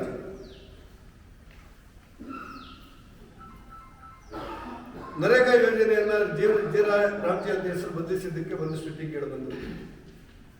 ಪಂಚಾಯತ್ ರಾಜ್ಗೆ ಅಧಿಕಾರ ಕಸಿಲಾಗಿತ್ತು ಅಂತೇಳಿ ಆರೋಪಗಳನ್ನ ಹಿಂದಿನ ಗ್ರಾಮೀಣಾಭಿವೃದ್ಧಿ ಮಂತ್ರಿಗಳಾಗಿರುವಂಥ ಸನ್ಮಾನ್ಯ ಪ್ರಿಯಾಂಕ ಖರ್ಗೆ ಅವರು ಮಾಡಿದರು. ಮುಂದುವರೆದು ಕಡಿಮೆ ದಿವಸಗಳ ಅವಧಿಯನ್ನು ಕೊಟ್ಟಿದ್ದೀನಿ ಅಂತ ಹೇಳಿದರು. ಎಲ್ಲ ಟೀಕೆಗಳನ್ನು ಗಮನದಲ್ಲಿಟ್ಟುಕೊಂಡು ತಮ್ಮ ಮೂಲಕ ನಾನು ಸ್ಪಷ್ಟಪಡಿಸುವುದೇನೆಂದರೆ, ನರೇಗಾ ಯೋಜನೆ ನಿನ್ನೆಯಿಂದ ಅಂದರೆ 1ನೇ ತಾರೀಕಿಂದ ಜಿ-ರಾಮ್ಜಿ ಯೋಜನೆಯಾಗಿ ಮಾರ್ಪಡ್ತಾ ಇರುವ ಸಂದರ್ಭದಲ್ಲಿ 3 ಮುಖ್ಯವಾದ ಬದಲಾವಣೆಗಳಿಂದ ನಮಗೆ ನೋಡಲಿಕ್ಕೆ ಸಾಧ್ಯ ಇದೆ. ಜಿ-ರಾಮ್ಜಿ, ನರೇಗಾ ಮತ್ತು ಜಿ-ರಾಮ್ಜಿ ಒಂದಾಗಿರುವುದು 100 ದಿವಸಗಳ ಕೆಲಸವನ್ನು ಕೊಡಲಾಗ್ತಾ ಇತ್ತು. ಹಿಂದೆ UPA ಸರ್ಕಾರ ಇರುವಾಗ 100 ದಿವಸಗಳ ಕೆಲಸವನ್ನು ಕೊಡಲಾಗ್ತಾ ಇತ್ತು. ಆ 100 ದಿವಸಗಳ ಕೆಲಸವನ್ನು ಇವತ್ತು ಮೋದಿ ಸರ್ಕಾರ 125 ದಿವಸಕ್ಕೆ ವಿಸ್ತರಿಸಿದೆ. 125 ದಿವಸಕ್ಕೆ ವಿಸ್ತರಿಸಿದೆ. UPA ಸರ್ಕಾರ ಇರುವಾಗ 175 ರೂಪಾಯಿ ಇತ್ತು ದಿನಗೂಲಿ. UPA ಸರ್ಕಾರ ಇರುವಾಗ 175 ರೂಪಾಯಿ ದಿನಗೂಲಿ. ಅಂದರೆ 100 ದಿವಸ ಕೆಲಸ ಸಿಕ್ಕಿದ್ರೆ ಅವನಿಗೆ 17,500 ರೂಪಾಯಿ ಅವನ ಖಾತೆಗೆ ಬರ್ತಾರೆ. NDA ಸರ್ಕಾರ ಬಂದ ನಂತರ 370 ರೂಪಾಯಿ ಆಗಿದೆ ದಿನಗೂಲಿ. 370 × 125 ಅಂದರೆ ಹೆಚ್ಚು ಕಡಿಮೆ 46,000 ಆಗುತ್ತೆ ನನ್ನ ಅಂದಾಜು ಪ್ರಕಾರ. 17,500ಕ್ಕೂ 46,000 ಇರುವಂಥ ಅಂತರವನ್ನು ಕೂಡ ಜನ ಗಮನಿಸಬೇಕು. ಕೂಲಿ ಮಾಡುವವರಿಗೆ ಯಾರಿಗೂ ತೊಂದರೆ ಆಗಿಲ್ಲ. 100 ದಿವಸ ಇರೋದು 125 ದಿವಸ, 175 ರೂಪಾಯಿ ಇರೋದು 370 ರೂಪಾಯಿ. ಹಾಗಾಗಿ ಯಾವ ಕೂಲಿ ಮಾಡುವವರಿಗೂ ಕೂಡ ಇದರಿಂದ ತೊಂದರೆ ಆಗಿದೆ. ಕೂಲಿ ಮಾಡುವವರಿಗೆ 15 ದಿವಸದಲ್ಲಿ ಪಾವತಿ ಮಾಡಬೇಕು ಅಂತ ಹಿಂದೆ ನಿಯಮ ಇತ್ತು UPA ಸರ್ಕಾರ. ಮೋದಿ ಸರ್ಕಾರದಲ್ಲಿ ಅದನ್ನು 7 ದಿವಸ ಕೊಡಬೇಕು, 15 ದಿವಸವರೆಗೆ ಕಾಯಬಾರದು ಅಂತ ಹೇಳಿದ್ದಾರೆ. UPA ಸರ್ಕಾರ ಇರುವಾಗ ಬಹಳ ದೊಡ್ಡ ಕ್ರಾಂತಿ ಕೆಲಸದ ಹೆಸರಿನಲ್ಲಿ ವರ್ಷಕ್ಕೆ 35,000 ಕೋಟಿ ರೂಪಾಯಿನ ಮೀಸಲಿಸಿದ್ದೇವೆ ಅಂತ ಹೇಳ್ತಾ ಇದ್ದಾರೆ. 35,000 ಕೋಟಿ ರೂಪಾಯಿ. ಇವತ್ತು NDA ಸರ್ಕಾರದಲ್ಲಿ 96,000 ಕೋಟಿ ರೂಪಾಯಿಯನ್ನು ಕಾದಿಸಿದ್ದಾರೆ. ಹಾಗಾಗಿ ಬಹಳ ದೊಡ್ಡ ಬದಲಾವಣೆಗಳು ಮತ್ತು ಜನಹಿತಕ್ಕೆ ಅನುಕೂಲ ಆಗುವಂಥ ವ್ಯವಸ್ಥೆಗಳಾಗಿದೆ. ನಿನ್ನೆ ಸನ್ಮಾನ್ಯ ಖಂಡ್ರೆ ಈಶ್ವರ ಖಂಡ್ರೆ ಅವರು ಒಂದು ಹೇಳಿಕೆ 60 ದಿವಸಗಳ ಕಾಲ ರಜೆ ಕೊಟ್ಟಿದ್ದೀರಿ, ಅದು ಹಾಗೆ ಮಾಡಿದ್ದಲ್ಲ. ಈ ವರ್ಷದ ಎಲ್ಲ ದಿವಸಗಳಲ್ಲೂ ಕೂಡ ಕೆಲಸ ಮಾಡಲಿಕ್ಕೆ ಕೆಲವು ಕಡೆ ಆಗೋದಿಲ್ಲ. ಯಾಕಂದ್ರೆ ಕೆಲವು ಕಡೆ ಸುಗ್ಗಿ ಅಂತ ಬರುತ್ತೆ, ಕೆಲವು ಕಡೆ ಕಟಾವಿ ಸಂಬಂಧ ಬರುತ್ತೆ, ಕೆಲವು ಟೈಮು ನಿಮ್ಮ ನಾಟಿ ಟೈಮ್ ಬರುತ್ತೆ. ಆವಾಗ ಜನ ಏನು ಮಾಡ್ತಾರೆ ಅಂದರೆ ಎರಡೂ ಕಡೆ ಕೆಲಸ ಮಾಡಲಿಕ್ಕೆ ಆಗೋದಿಲ್ಲ ಅಂತೇಳಿ ದೂರು ಕೊಡ್ತಾರೆ. ಆ ಕಾರಣಕ್ಕೆ ರಾಜ್ಯ ಸರ್ಕಾರ ಇಚ್ಛಿಸಿದಲ್ಲಿ ನಾಟಿ ಮತ್ತು ಕಟಾವಿನ ಸಮಯಕ್ಕೆ 60 ದಿವಸಗಳ ಕಾಲ ವಿರಾಮ ಕೊಟ್ಟಾಗಿದೆ. ಹೊರತು 125 ದಿವಸದಲ್ಲಿ ಯಾವುದೇ ಬದಲಾವಣೆ ಇಲ್ಲ. 125 ದಿವಸದಲ್ಲಿ ಯಾವ ಬದಲಾವಣೆಗಳೂ ಇಲ್ಲ, ಅದರಿಂದ ಕಡಿತ ಆಗಿಲ್ಲ. ಅವರಿಗೆ ಅವರ ತುರ್ತು ಅಗತ್ಯಕ್ಕೆ ಅನುಕೂಲ ಆಗಲಿ ಅಂತೇಳಿ ರಾಜ್ಯ ಸರ್ಕಾರ ಇಚ್ಛೆ ಪಟ್ಟರೆ ಅವರಿಗೆ 60 ದಿವಸಗಳ ಕಾಲ ರಜೆ ಕೊಡುವಂಥ ಕೆಲಸಗಳನ್ನ ಮಾಡಲಾಗಿದೆ. ಇದು ಗಮನದಲ್ಲಿರ್ತದೆ. ಇನ್ನು ನೀವು ತಮ್ಮ ಮಾಡ್ತಾ ಇದ್ದೀರಿ ಅಂತೇಳಿ ಆರೋಪ ಇದೆ. ಕಾಂಗ್ರೆಸ್ ಅವರು ನೀವು ತಮ್ಮ ತಗೊಳ್ತಾ ಇದ್ದೀರಿ ಕೂಲಿ ಹೊತ್ತು ಅಂತೇಳಿ. ಯಾವ ಕೂಲಿ ಅವರು ಇದಕ್ಕೆ ವಿರೋಧ ಮಾಡಿಲ್ಲ. ತಮ್ಮನ್ನು ಯಾಕೆ ತೆಗೆದುಕೊಳ್ಳಲಾಗುತ್ತೆ ಅಂದರೆ, ಹಿಂದೆ ಪಶ್ಚಿಮ ಬಂಗಾಳವೂ ಸೇರಿದಂತೆ ಕೆಲವು ರಾಜ್ಯಗಳು 22,000 ಕೋಟಿ ರೂಪಾಯಿ ಭ್ರಷ್ಟಾಚಾರ ಈ ಯೋಜನೆ 20, 22, 23ರಲ್ಲಿ 22,000 ಕೋಟಿ ರೂಪಾಯಿ ಭ್ರಷ್ಟಾಚಾರ. ಇಟ್ಟಿರುವಂಥ ಹಣ 35,000 ಕೋಟಿ ಆದರೆ 22,000 ಕೋಟಿ ರೂಪಾಯಿ ಭ್ರಷ್ಟಾಚಾರ. ಆ ಕಾರಣಕ್ಕೆ ಸೇತುವೆ ಇಲ್ಲದೆ ಸೇತುವೆ ಮಾಡಿದ್ದೇನೆ ಅಂತ ಹೇಳ್ತಾರೆ, ರಸ್ತೆ ಇಲ್ಲದೆ ರಸ್ತೆ ಮಾಡಿದ್ದೇನೆ ಅಂತ ಹೇಳ್ತಾರೆ. ನಮ್ಮಲ್ಲಿ ಸುಮಾರು 600 ಪ್ರಕರಣಗಳು ದಾಖಲಾಗಿದೆ ಕರ್ನಾಟಕದಲ್ಲಿ, ಯಾವ ತನಿಖೆನೂ ಮಾಡಿಲ್ಲ. ಹಾಗಾಗಿ ಜನರು ಯಾರ್ದು ಮಾಲೀಕನೊಬ್ಬ ಅಥವಾ ಯಾರೋ ಹಣವಂತೊಬ್ಬ, ಯಾರೋ ರಾಜಕಾರಣಿಯೊಬ್ಬ ಏನನ್ನೂ ಬಳಸದೆ ಬಿಲ್ ಮಾಡಿ ಅವನ ಖಾತೆಗೆ ಜಮಾ ಆಗಬಾರದು ಅನ್ನೋ ಕಾರಣಕ್ಕೋಸ್ಕರ ತಂದು ಕೊಡಬೇಕು ಅಂತ ಯೋಚನೆಯನ್ನು ಮಾಡಲಿಕ್ಕೆ. ಹಾಗಾಗಿ ಪಂಚಾಯತ್ ರಾಜ್ ಅಧಿಕಾರವನ್ನು ಮುಟ್ಲೇ ಇಲ್ಲ. ಗ್ರಾಮ ಸಭೆಗಳ ಮೂಲಕ, ವಾರ್ಡ್ ಸಭೆಗಳ ಮೂಲಕ, ಪಂಚಾಯತ್ ಸಭೆಗಳ ಮೂಲಕ ಏನು ಕಾರ್ಯಕ್ರಮ ಉಂಟು ಆ ಎಲ್ಲ ಕಾರ್ಯಕ್ರಮ ಆಗಿರುತ್ತದೆ. ಈ ಹಿನ್ನೆಲೆಯಲ್ಲಿ ನಾನು ಕರ್ನಾಟಕ ಸರ್ಕಾರಕ್ಕೆ ಆಗ್ರಹಪಡಿಸುವಂಥದ್ದು, ಅವ್ರು ಹೇಳ್ತಾ ಇರೋದು ಏನಂದರೆ, ನಮ್ಮದು ಪರ್ಸೆಂಟೇಜ್ ನಾವು 10% ಕೊಡ್ತಾ ಇತ್ತು, 40% ಕೊಡಲಿಕ್ಕೆ ಹೇಳಿದ್ದೀರಿ ಅಂತೇಳಿ. ಎಲ್ಲಿ ಹಣ ದುರುಪಯೋಗ ಆಗುತ್ತೋ ಅಲ್ಲಿ ಅವರ ಸಹಭಾಗಿತ್ವ ಇದ್ದರೆ ಹೆಚ್ಚು ಜಾಗೃತಿ ಆಗುತ್ತೆ ಅನ್ನೋದು ನಾವು ಕಂಡುಕೊಂಡಿರುವಂಥ ಸತ್ಯ.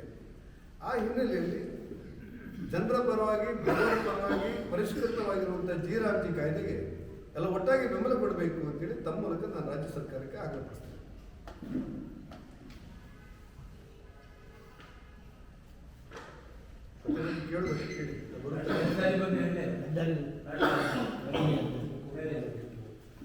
ರಾಜ್ಯ ಹೆದ್ದಾರಿ 169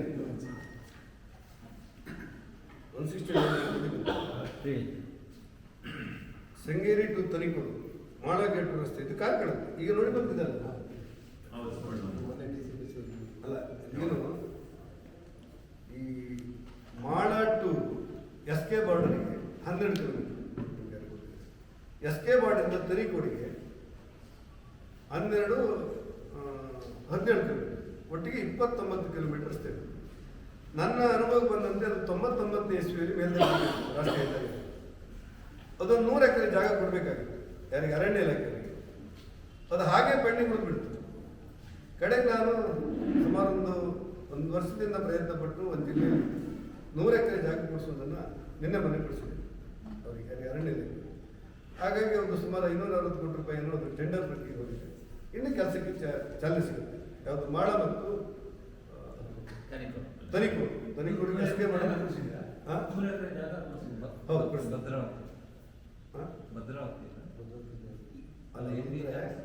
ಯಾಕೆ ಹೆಚ್ಚು ಪ್ರಚಾರ ಮಾಡ್ಲಿಕ್ಕೆ ಹೋಗಿಲ್ಲ ಅಂದ್ರೆ, ಆ ತಾಲೂಕು ಅಯ್ಯೋ ನಮ್ಮ ಜಾಗ ಹೋಯ್ತು ಹಾಗೆ ಅಂತೇಳಿ ಕತೆ ಹೇಳೋದು ಬೇಡ ಅಂತೇಳಿ ಅದನ್ನು ಮಾಡಿದ್ದೆ. ಅಲ್ಲಿ ಅಧಿಕಾರಿಗಳನ್ನು ನಾನೇ ಭೇಟಿ ಮಾಡ್ತಿದ್ದೆ, ಜಿಲ್ಲಾಧಿಕಾರಿಗಳನ್ನು ನಾನೇ ಭೇಟಿ ಮಾಡಿ ಅದನ್ನು ಕೊಡಿಸಿದ್ದೆ. ಹಾಗಾಗಿ ಈ ಕೆಲಸಕ್ಕೆ ಚಾಲನೆ ಸಿಗ್ತದೆ ಅಂತ ನನ್ನ ಅಂದಾಜು.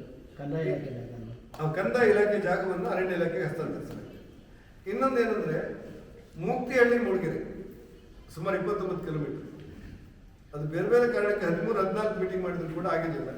ಕಡೆ ಭಾಳ ಗಟ್ಟಿಯಾಗಿ ಮೊನ್ನೆ ಮಾತಾಡಿದ ನಂತರ ಧರಣಿ ಕೂತ್ಕೊಳ್ತೇನೆ ಅಂತ ಹೇಳ್ತೇನೆ. ಆನಂತರ ಜಿಲ್ಲಾಧಿಕಾರಿಗಳು ಬಂದು ಸ್ವಲ್ಪ ಪ್ರಯತ್ನ ಪಟ್ಟರು. ಈಗ ಒಂದು ರೂಪಕ್ಕೆ ತಗೊಂಡು ಬಂದು ಅರಣ್ಯ ಇಲಾಖೆ ಅನುಮತಿ ಬೇಕಾಗಿತ್ತು, ನಾನೇ ಬೆಂಗಳೂರಿಗೆ ಅನುಮತಿಯನ್ನು ಮಾಡಿಸಿದ್ದೆ. ಇನ್ನೊಂದು 15 ದಿವಸದಲ್ಲಿ ಮರ ಕಡಿಲಿಕ್ಕೆ ಬೇಕಾದಂಥ ಆದೇಶಗಳು ನಮಗೆ ಬರುತ್ತೆ. ಅಲ್ಲಿಂದ ಕೆಲಸ ಪ್ರಾರಂಭ ಆಗುತ್ತೆ. ತನಿಖೆಗಳು ಮತ್ತೆ ಮುಂದುವರೆದು ನಾವು ಈಗ ನೋಡಿ ಬಂದೇವಲ್ಲ ಎಲ್ಲ ತ್ಯಾವಣ ಅವೈಜ್ಞಾನಿಕವಾಗಿ ಕಾಮಗಾರಿ ಮಾಡಿದ್ದಾರೆ ಮೇಲ್ನೋಟಕ್ಕೆ. ಅಲ್ಲಿ ಅಪಘಾತಗಳಾಗ್ತಾ ಇದೆ ಮತ್ತು ರಸ್ತೆಯ ತಿರುವು ಸಾಮಾನ್ಯ ರಾಷ್ಟ್ರೀಯ ಹೆದ್ದಾರಿಯಲ್ಲಿ ತಿರುವು ತಗೊಳ್ಳುವಾಗ ಅನಿವಾರ್ಯ ಕಾರಣಗಳಿದ್ರೆ ಮಾತ್ರ ಮಾಡಬೇಕು ಅಂತ ಹೇಳಿದೆ. ಆದರೆ ಇದನ್ನು ತಿರುವು ಮಾಡಿದ ರೀತಿಗಳು ಸರಿ ಇರಲಿಲ್ಲ. ಎಲ್ಲಿ ಡ್ರೈನೇಜ್ ಬೇಕೋ ಅಲ್ಲೇ ಡ್ರೈನೇಜ್ ಮಾಡಿಲ್ಲ. ಅರಣ್ಯ ಇಲಾಖೆ ಮೇಲೆ NH ಅವರು ದೂರ್ತಾರೆ, NH ಅಧಿಕಾರಿಗಳು ಅರಣ್ಯ ಇಲಾಖೆಯವರು ದೂರ್ತಾರೆ. ಹೀಗೆ ಇರುತ್ತೆ. ಅದಕ್ಕೋಸ್ಕರ ನಾಳೆ ಸಂಜೆ 3 ಗಂಟೆಗೆ ನಾನೇ ಬೆಂಗಳೂರಿಗೆ ಹೋಗಿ ಸಂಬಂಧಪಟ್ಟಂತೆ 169 ಆರೋಗ್ಯದಲ್ಲಿ ಮಾತಾಡಿ ಇಲ್ಲಿ ಒಬ್ಬರಿಬ್ಬರು ಪ್ರತಿನಿಧಿಗಳನ್ನು ಮತ್ತು NH ಅಧಿಕಾರಿಗಳನ್ನು ಕರ್ಕೊಂಡು ನಾನು ನಾಳೆಗೆ ಹೋಗ್ತಾ ಇದ್ದೇನೆ. ಹೋದ ನಂತರ ಇದಕ್ಕೊಂದು ರೂಪ ತಗೊಂಡು ಬಂದು ಆದಷ್ಟು ಬೇಗ ಈ ಕಾಮಗಾರಿ ಮುಗಿಸ್ಬೇಕು ಅಂತ ನಮಗೆ ಯೋಚನೆ.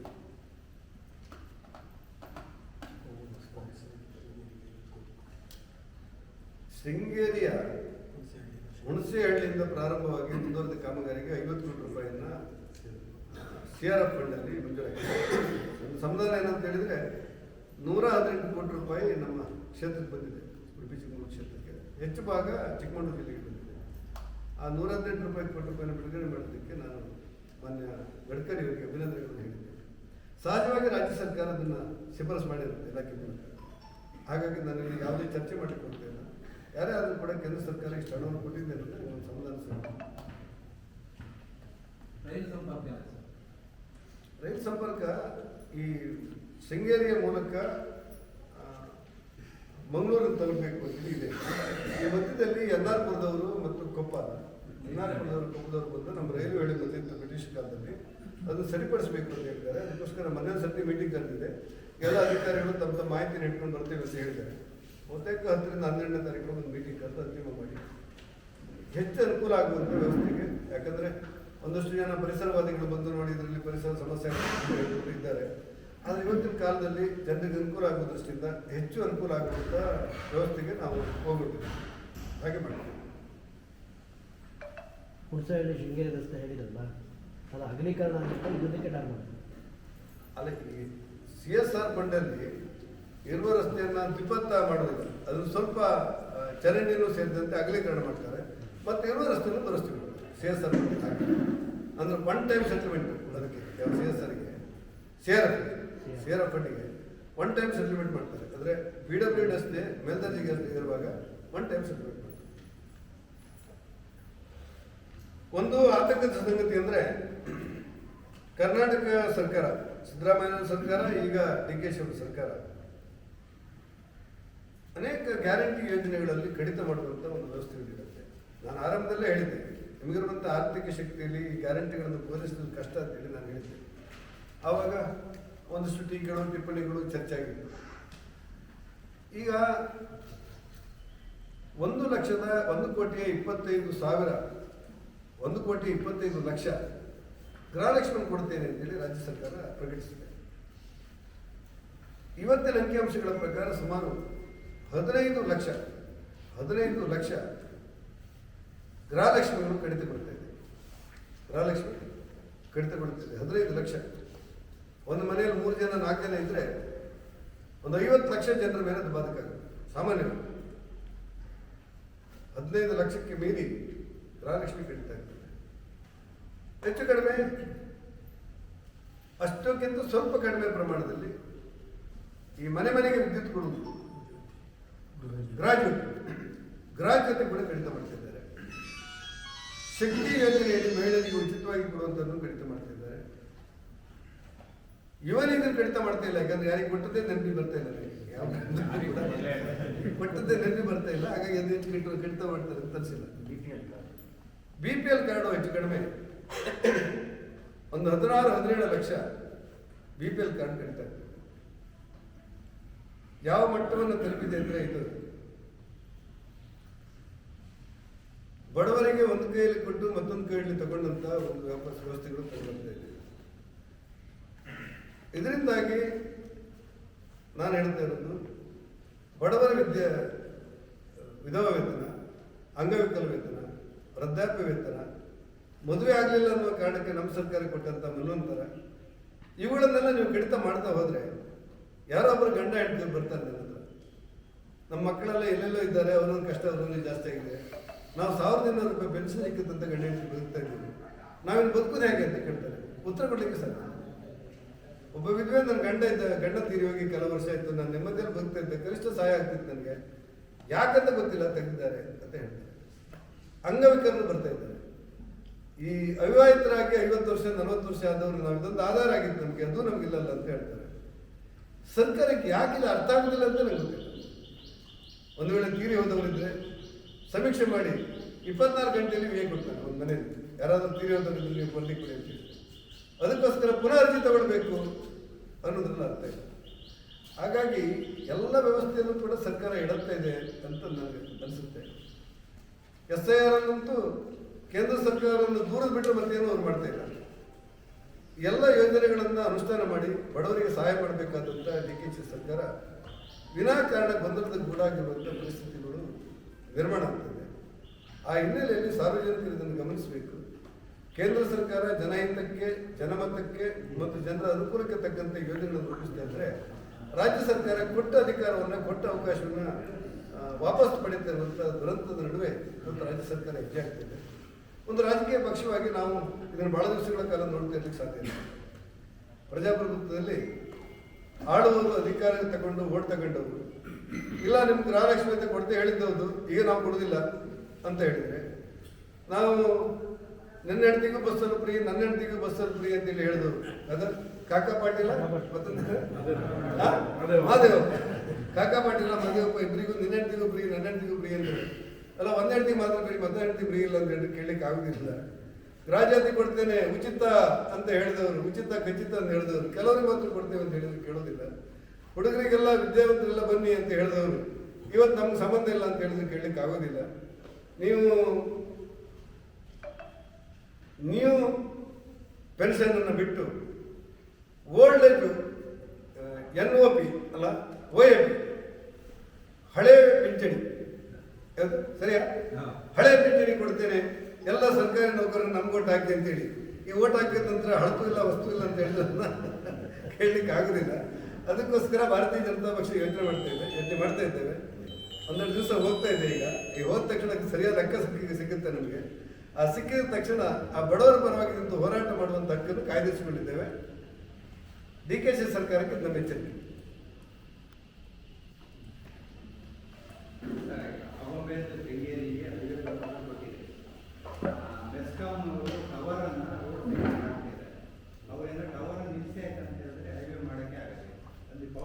ಎಲ್ಲಿ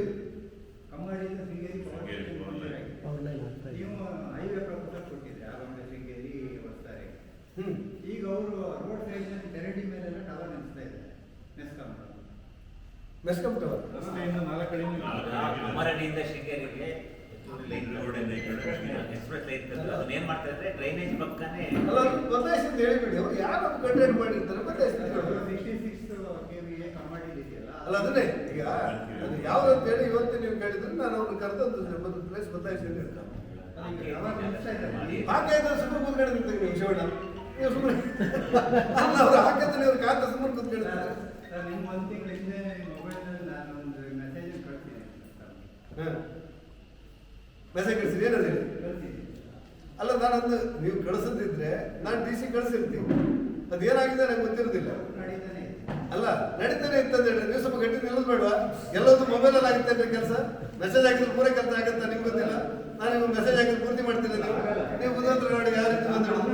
ಮೆಸೇಜ್ ಹೇಳಿ, MP ಆಗಲಿ, MLA ಆಗಲಿ, MLC ಆಗಲಿ, ನೀವೊಂದು ಮೆಸೇಜ್ ಹಾಕಿದ್ರೆ, ಫೋನ್ ಮಾಡಿದ್ರೆ ಕನ್ಸಲ್ಟ್ ಅಧಿಕಾರಿಗಳಿಗೆ ನಾನು ಅದನ್ನು ಕೊಟ್ಟು ಸರಿಪಡಿಸಿದ ಕ್ರಮ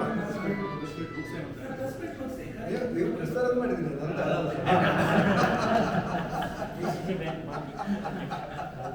ಕಡೆ ಮಾತಾಡೋ ಎಲ್ಲ ಹೆಚ್ಕೊಂಡಿರ್ತೀನಿ. ಬೇರೆ ಕೇಳಿದ್ರೆ ನಿಮಗೆ ಇಲ್ಲ, ನೀವು ಮಾತಾಡಿದ್ದೀರಿ. ಉಜ್ವಲ ಯೋಜನೆ ಇಲ್ಲ, ಒಂದು ಸರ್ತಿ ಈಗ 12 ಕೋಟಿ ಕುಟುಂಬಗಳಿಗೆ ಉಜ್ವಲ ಗ್ಯಾಸ್ ಕೊಟ್ಟಿಲ್ಲ.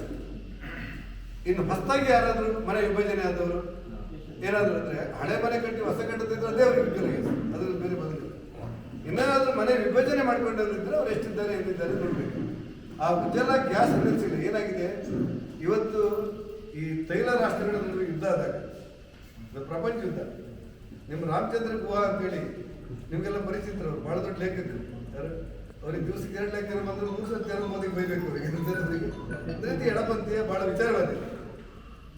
ಅವ್ರು ಯಾವತ್ತೂ ಕೂಡ ನಮ್ಮ ಟೀಕೆ ಮಾಡೋದು ನಮ್ಮ ಸರ್ಕಾರವನ್ನು. ಆದರೆ ರಾಮಚಂದ್ರ ಗುಹಾ ಮೊನ್ನೆ ನೀವೇನಾದರೂ ನೀವು ವೆಬ್ಸೈಟ್ ಓಪನ್ ಮಾಡಿ ನೋಡಿ, ಇತಿಹಾಸದಲ್ಲಿ ಪ್ರಥಮ ಬಾರಿಗೆ ನನಗೂ ನಂಬಲಿಕ್ಕಾಗಲಿಲ್ಲ. ಅವರೇನು ಹೇಳ್ತಾರೆ ಅಂದರೆ, ಈ ಯುದ್ಧದ ಸಂದರ್ಭ, ತೈಲ ರಾಷ್ಟ್ರಗಳ ಯುದ್ಧದ ಸಂದರ್ಭ, ಉಕ್ರೇನ್ ಮತ್ತು ರಷ್ಯಾದ ಯುದ್ಧ ನಡೆದಾಗ, ಇರಾನ್ ಮತ್ತು ಅಮೆರಿಕ ಯುದ್ಧ ನಡೆಯುವಂಥ ಸಂದರ್ಭದಲ್ಲಿ ನರೇಂದ್ರ ಮೋದಿಯನ್ನು ಹೊರತುಪಡಿಸಿ ಮತ್ತಾರಾದರೂ ಈ ದೇಶದ ಪ್ರಧಾನಿಯಾಗಿದ್ದರೆ ದೇಶದ ಭವಿಷ್ಯವನ್ನು ಊಹಿಸಿಕೊಳ್ಳಲಿಕ್ಕೆ ಸಾಧ್ಯ ಇಲ್ಲ ಅಂತೇಳಿ ರಾಮಚಂದ್ರ ಗುಹಾ ಬರೀತಾರೆ. ನಾನು ಹೌದು ಅಂತ ಯಾಕಂದ್ರೆ ಕಾಯಂ ನಮ್ಮ ಬೈಯೋರು. ನಾನು ಆಶ್ಚರ್ಯ ನನಗೆ, ಅಂದರೆ ದೇಶದ ನಾಯಕತ್ವ ಮತ್ತು ದೇಶದ ಜವಾಬ್ದಾರಿ ಇವತ್ತು ಆ ಮಟ್ಟದಲ್ಲಿ ಭಾರತಕ್ಕಿದೆ. ಯಾರಾದ್ರೂ ಹೋಗ್ಬೋದು, ರಾಜಕೀಯ ಕಾರಣದಲ್ಲಿ ಗುಪ್ತ ಇರ್ಬೋದು. ಹಾಗಾಗಿ ಇವತ್ತು ನಾರಿ ಶಕ್ತಿಯನ್ನು ಕೇಂದ್ರ ಸರ್ಕಾರ ತಂದ ಬಗ್ಗೆ ಟೀಕೆ ಮಾಡೋದಂತ ಕೇಳಿದೆ ನಾನು ಪಾರ್ಲಿಮೆಂಟ್. ಅಲ್ಲ ಮಹಿಳಾ ಶಾಸಕರು ರಾಜಕೀಯ ಪಕ್ಷ, ಅಕ್ಕ ನೀವು ಯಾಕೆ ಮಾಡ್ತೀರಿ? 543 ಜನ ಪಾರ್ಲಿಮೆಂಟ್ ಶಾಸಕರಿದ್ದಾರೆ. ಈಗ ಒಂದು 10% ಇಲ್ಲ ನಮಗೆ ಒಳಗೆ. ಈ 33.5% ಬಂದರೆ ಈಗಿರೋ 10% ಅವರು ಹಾಗೆ ಇದ್ದರೆ ಹೆಚ್ಚು ಕಡಿಮೆ 50 ಬರುತ್ತೆ. 215 ಜನ ಹೊಸ ಲೋಕಸಭಾ ಸದಸ್ಯರು ಮಹಿಳೆಯರು ಬರ್ತಾರೆ ಸದನದೊಳಗೆ. ಆ ಮಹಿಳೆಯರ ನೋವೇನು, ಕಷ್ಟ ಏನು, ಸಮಸ್ಯೆಗಳು, ಅದ್ರ ಬಗ್ಗೆ ಅವ್ರಿಗೆ ಹೆಚ್ಚು ಗೊತ್ತಿರುತ್ತೆ. ಅವರಿಗೆಲ್ಲ ಅವ್ರು ಹೇಳ್ಕೊಳ್ಳಿಕ್ಕೆ ಒಂದು ಅವಕಾಶ ಆಗಿರುತ್ತೆ. ಈ ಬಿಲ್ಲಿಗೆ ಯಾಕೆ ರಿಜೆಕ್ಟ್ ಮಾಡಿದ್ರೆ ಕೇಳಿ ಅವ್ರು ಹೇಳ್ತಾರೆ ಖಾಸಗಿಯಾಗಿ, ಆಡ್ದಂತ ಮರೆ ನಮ್ಮ ರಾಜ್ಯಕ್ಕೆ ನಮ್ಮ ಪಾರ್ಟಿ ಮಾಡಬೇಡ ಅಂತ ಹೇಳಿದ್ರು, ನಾವೆಂತ ಮಾಡ್ಬೋದು ಅಂತ ಹೇಳಿರ್ತಾರೆ. ಹಾಗಾಗಿ ಕಾಂಗ್ರೆಸ್ ಬೇರೆ ಪಕ್ಷ ಬಂತಲ್ಲ, ಇದೊಂದು ಭಾರತ ಇತಿಹಾಸದಲ್ಲಿ ನಾರಿ ಶಕ್ತಿ ಮಸೂದೆ ಅನ್ನೋದು ಒಂದು ದೊಡ್ಡ ಕ್ರಾಂತಿಕಾರಿ ಕಲ್ಪನೆ. ಸುಮಾರು 200 ಜನ ಪರಿಶಾತಿ ಪರಿಶಿಷ್ಟ ಪಂಗಡದವರು ಒಳಗೆ ಬರ್ತಾರೆ. ಪರಿಶಾತಿ ಪರಿಶಿಷ್ಟ ಪಂಗಡದವರು 200 ಜನ ಬರ್ತೀವಿ, ಮೀಸಲಾತಿ ಹೆಚ್ಚಾಗ್ತದೆ. 213 ಜನ ಮಹಿಳೆಯರು ಬರ್ತಾರೆ. ಇಂಥ ಒಂದು ಕ್ರಾಂತಿಕಾರಿ ಮಸೂದೆಯನ್ನು ತಡೆದದ್ದೇ ದೊಡ್ಡ ದುರಂತ ಈ ದೇಶಕ್ಕೆ.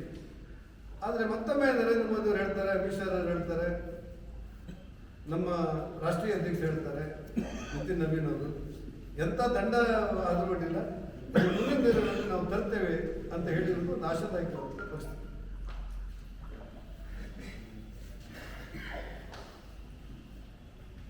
ಈ ಒಂದು ಪತ್ರಿಕಾಗೋಷ್ಠಿಯಲ್ಲಿ ನಡೆಸಿಕೊಟ್ಟಿರುವ ಎಲ್ಲ ಮಾಧ್ಯಮಗಳಿಗೆ ಧನ್ಯವಾದಗಳನ್ನು ಅರ್ಪಿಸ್ತೇವೆ. ಹಾಗೆ ಪತ್ರಿಕಾಗೋಷ್ಠಿಯಲ್ಲಿ ನಡೆಸಿಕೊಟ್ಟಿರ್ತಕ್ಕಂಥ ಮಾನ್ಯ ಸಂಸದರಾಗಿರ್ತಕ್ಕಂಥ ನಿಮ್ಮ ಇನ್ಫೋ ನ್ಯೂಸ್ ಇನ್ಮುಂದೆ ಹೊಸ ಸ್ವರೂಪ, ಹೊಸತನ, ಅದೇ ಯೋಚನೆಯಲ್ಲಿ ನಿಮ್ಮ ಮುಂದೆ ಕಾರ್ಯನಿರ್ವಹಿಸಲಿದೆ. ಇದುವರೆಗೂ ಹರಸಿ, ಆಶೀರ್ವದಿಸಿ, ಬೆಂಬಲಿಸಿದ್ದೀರಿ. ಇನ್ಮುಂದೆಯೂ ಕೂಡ ಹರಸಿ, ಆಶೀರ್ವದಿಸಿ, ಬೆಂಬಲಿಸಿ. ನಿಮ್ಮ ಇನ್ಫೋ ನ್ಯೂಸ್ ಇನ್ಮುಂದೆ ನಮ್ಮೋರ್ ನ್ಯೂಸ್ ಆಗಿ ಕಾರ್ಯನಿರ್ವಹಿಸಲಿದೆ.